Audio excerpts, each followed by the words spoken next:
tag-ulan, naging mainit na usapin ang isyu ng El Nino na nagbabadyang makakaapekto lalo na sa sektor ng agrikultura. Pero ang dati nang kinakaharap na problema ng mga magsasaka, posible pa raw palalain ng nagbabagong klima. At para sa ating Climate Change Special Report Series, tampok muli ang isang ulat mula sa GMA Integrated News Weather Center. At ihatid yan ni Maureen Shrivers.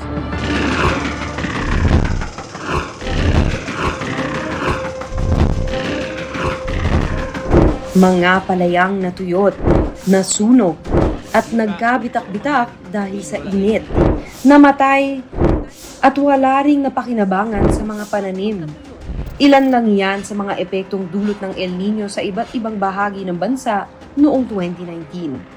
Sa loob lang ng 7 buwan, halos 8 billion pesos ang naging pinsala sa agrikultura pa lang. 51 local government units ang isinailalim noon sa state of calamity. Medyo matindi yung ating habagat noon. Meron tayong mga bagyo na matitindi kagaya ni Ompong at saka ni Osman. Pero teka, ano nga ba ulit ang El Nino?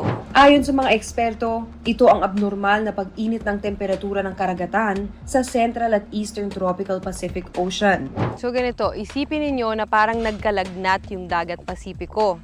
At yung pag-init na yon, nag-uuwi ng extreme weather patterns na nagdadala ng either tagtuyot or malalakas na pag-ulan. Ang El Nino ay posibleng mag-prolong yan at posibleng ito ay aabot hanggang first quarter ng 2024. Sa muling pag-iral ng El Nino sa bansa, Mindanao raw ang tinatayang pinakamaapektuhan ayon sa Pag-asa. Sa normal na panahon kasi, mas konti na ang ulan sa Mindanao kumpara sa buong bansa. Kukunti na nga ang natatanggap niya, mas posible pang mabawasan na pwede mauwi sa dry spell and drought. Kahit sa pinakamalakas na El Nino ng 20th century noong 1997 to 1998, kasama ang Mindanao sa pinakanapinsala.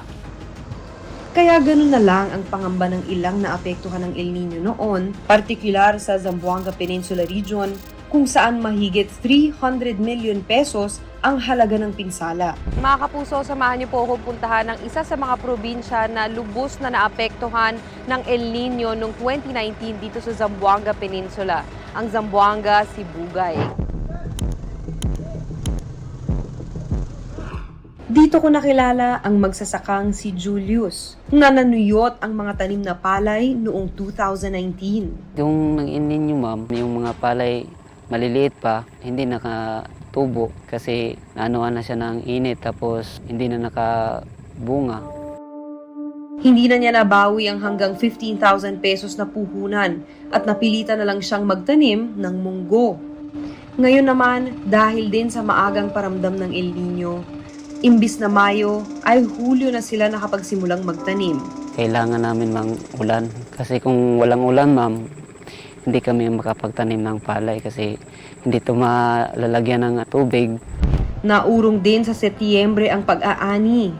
Posible rin na di raw niya maabot ang target na 60 sako ng bigas dahil nagsisimula ng matuyot ang bahagi ng sakahan. Kailangan bulto yung tubig niya dito ma'am para hindi na siya madaling mamatay.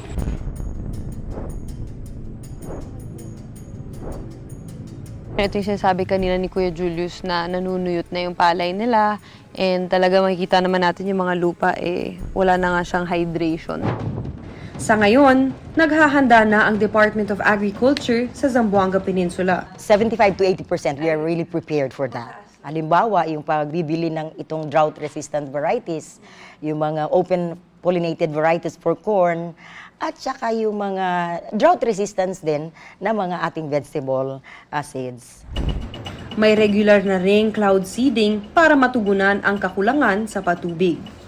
Habang ang Pangulo, nitong Mayo lang ay iniutos na ang pagbuo sa grupong kikilos para maibsan ang epekto ng El Nino sa bansa. Kabilang sa binigyang diin ang mga paraan ng mga ahensya para makatipid ng tubig.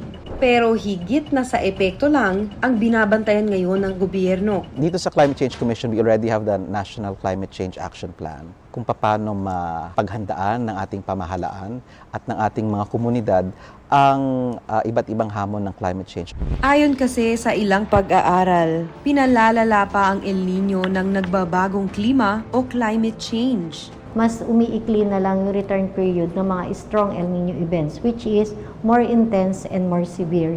Kada 2 hanggang 7 taon talaga ang dapat na pagitan ng El Niñong nakakaapekto sa Pilipinas ayon sa Pag-asa. At kada 10 hanggang 15 taon naman ang pag-iral ng malakas o strong El Nino.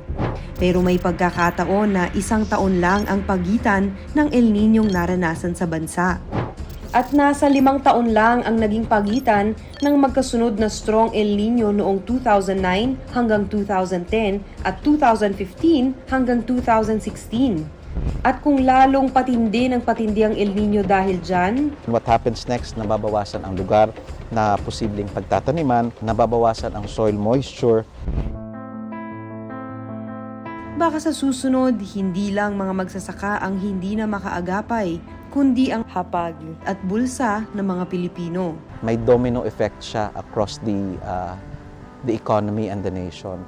Para sa GMA Integrated News, ako si Maureen Shrivers, nakatutok 24 oras. Mga kapuso, kasama nyo kami 24 oras. Mag-subscribe sa GMA Integrated News sa YouTube. Sa mga kapuso abroad, bisitahin ang GMA Pinoy TV at www.gmanews.tv.